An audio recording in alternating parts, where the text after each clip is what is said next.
Olá, sou o pastor Carlos Macorda, estou aqui em São José dos Campos, no Vale do Paraíba.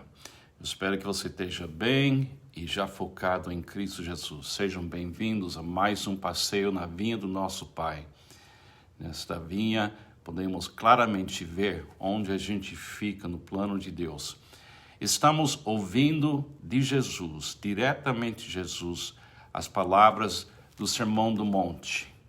Estamos imaginando que Jesus está bem na nossa frente, no nosso apartamento, na nossa casa, e Ele está com a nossa Bíblia na mão dele.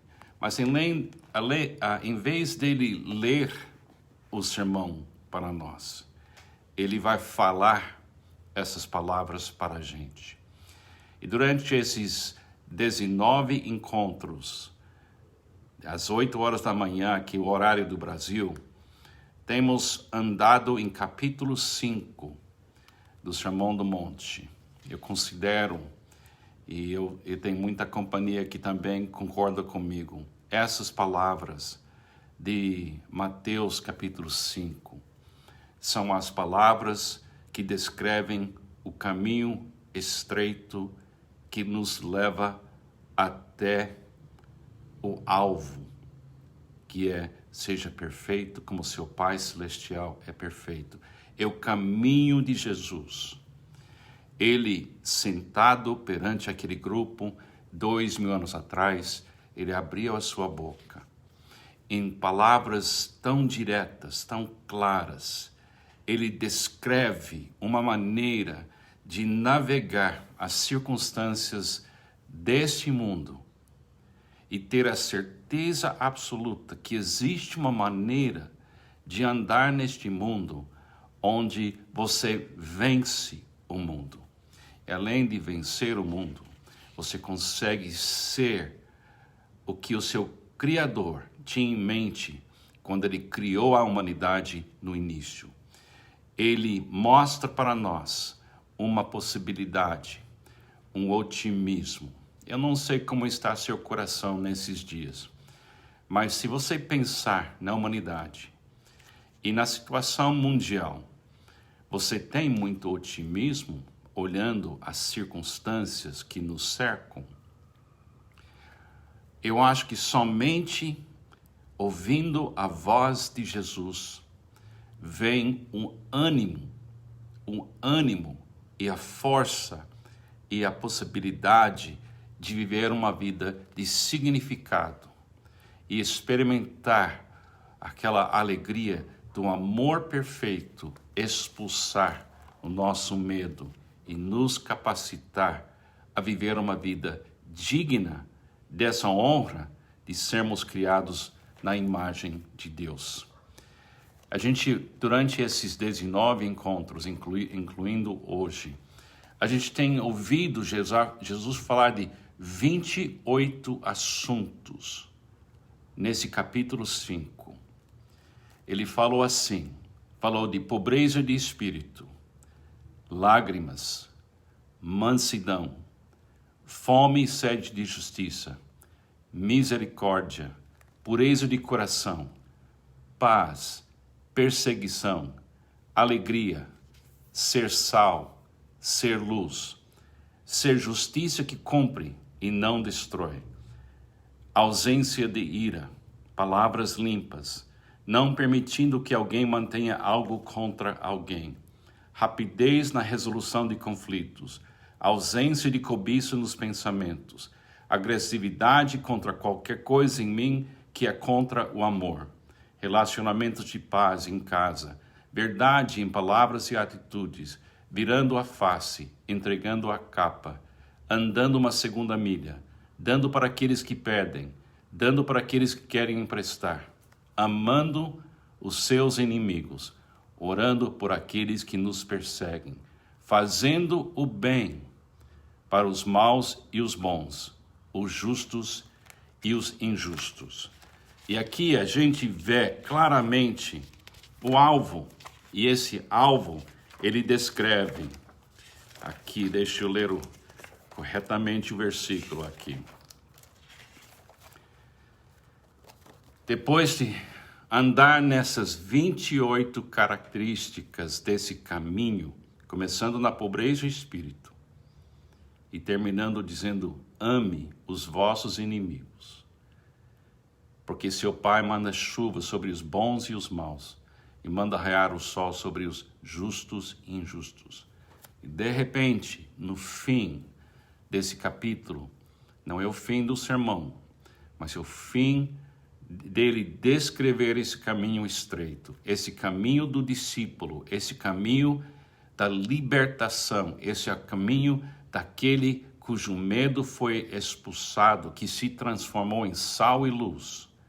Essa pessoa que é você e eu, se andarmos juntos com Jesus, e Ele está nos dando o seu apoio, e Ele está conosco, então Ele eleva os nossos olhos e Ele diz assim: portanto, isso quer dizer, na luz de tudo que acabei de falar, na luz que eu estou descrevendo para você com as minhas palavras, e vou viver com a minha vida, e vou manifestar na cruz de Calvário.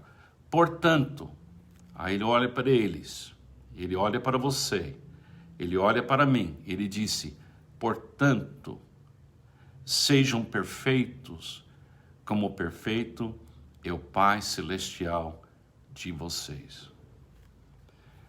Essa declaração é a declaração mais otimista falada a respeito da humanidade.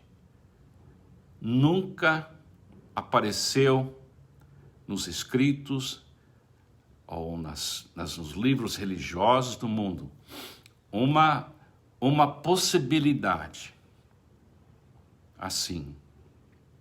Mas Jesus, olhando para os seus primeiros discípulos, pessoas simples, pessoas muitas delas sofridas e pessoas certamente fracas como a gente.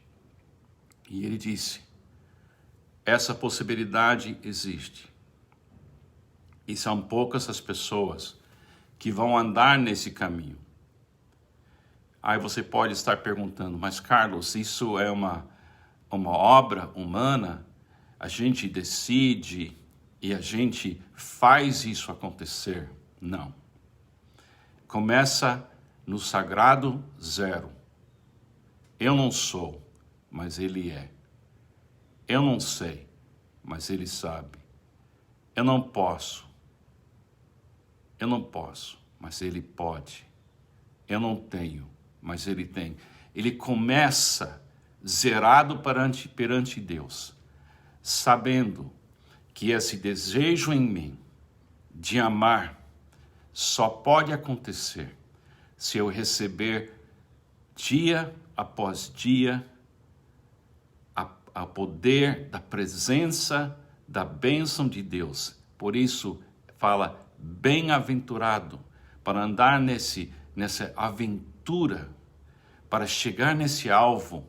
Eu chego a ser parecido com meu Criador. E o tempo todo eu entendo, é a graça de Deus que pode me capacitar a viver o que Jesus descreve aqui nesse trecho. É extremamente importante a gente compreender que é Deus que faz a gente querer e Ele dá para nós condições para efetuar. Como Jesus disse em João 15, Ele é a videira verdadeira. O Pai é o agricultor. O agricultor quer um certo fruto. O Filho é a fonte desse fruto. E esse fruto só vai aparecer porque Deus quer, porque Jesus é, porque o Espírito Santo se move em nós para esse fruto aparecer. Quando Jesus disse: quem crê em mim, do seu interior fluirão rios de água viva. Ele está dizendo: crê em mim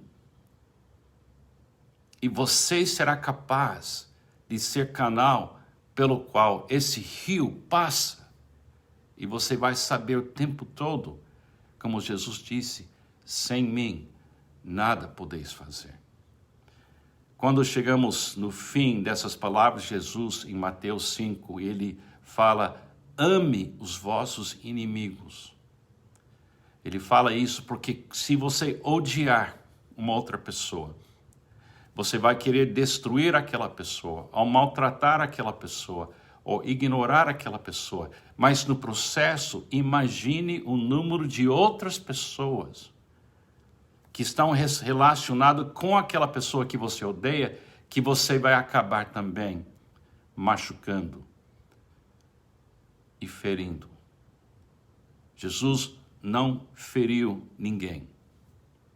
Jesus não tirou nada de ninguém. E ele foi a vida dele foi relevante e continua sendo, porque ele amou e ele nos convida a andar nesse caminho com ele.